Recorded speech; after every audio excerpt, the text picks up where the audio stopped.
অবশেষে কেটে গেছে অনিশ্চয়তা। নির্ধারিত সময়ের 4 মাস পর 29 এপ্রিল শুরু হচ্ছে পুলিশ সপ্তাহ। তবে 7 দিনের পরিবর্তে আয়োজন হবে 3 দিনের। হচ্ছে না প্যারেডও। মাঠ পর্যায়ে সদস্যদের মনোবল বাড়িয়ে জন আকাঙ্ক্ষা পূরণই এবারের পুলিশ সপ্তাহের লক্ষ্য। বিশেষজ্ঞরা বলছেন, আয়োজন সীমিত করা ঠিক হবে না, বন্ধ করতে হবে রাজনৈতিক উদ্দেশ্যে পুরস্কার দেওয়ার চল। মাসুদুর রহমানের রিপোর্টে বিস্তারিত।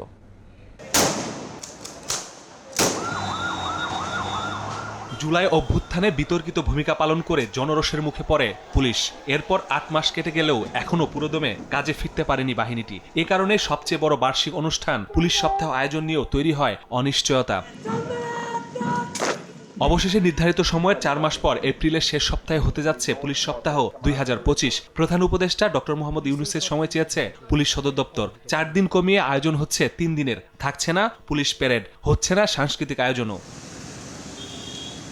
পুলিশ সদর দপ্তর জানিয়েছে, মাঠ পর্যায়ের সদস্যদের মনোবল বাড়িয়ে জনগণকে কাঙ্ক্ষিত সেবা দিতে আরও কার্যকর উদ্যোগ গ্রহণই এবারের পুলিশ সপ্তাহের লক্ষ্য।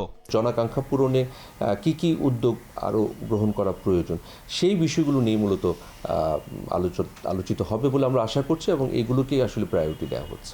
রাজনৈতিক উদ্দেশ্যে পুরস্কার দেওয়ার চল থেকে বেরিয়ে আসার পরামর্শ সাবেক এই পুলিশ প্রধানের। পার্টির কাজের জন্য কিছু করেছে, অপোজিশনের পার্টি অফিস রেড করলাম, এইটা যদি হয় তাহলে সেটা অবজেকশনেবল হবে। ইলেকশন ডিউটি সাধারণত ইটস এ নর্মাল ডিউটি, এটার সময় এর জন্য আলাদা করে মেডেল দেওয়ার কিছু নাই। তবে পুলিশের বার্ষিক আয়োজন সীমিত করা ঠিক হবে না বলে মনে করেন এই আইন ও অপরাধ বিশেষজ্ঞ।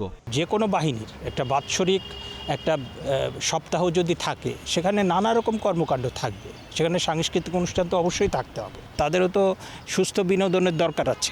বর্তমান পরিস্থিতিতে পুলিশের ভাবমূর্তি ফেরাতে পুলিশ সপ্তাহে জনসম্পৃক্ততা বাড়ানোর বিকল্প নেই বলেও মত বিশেষজ্ঞদের। মাসুদুর রহমান, সময় সংবাদ, ঢাকা।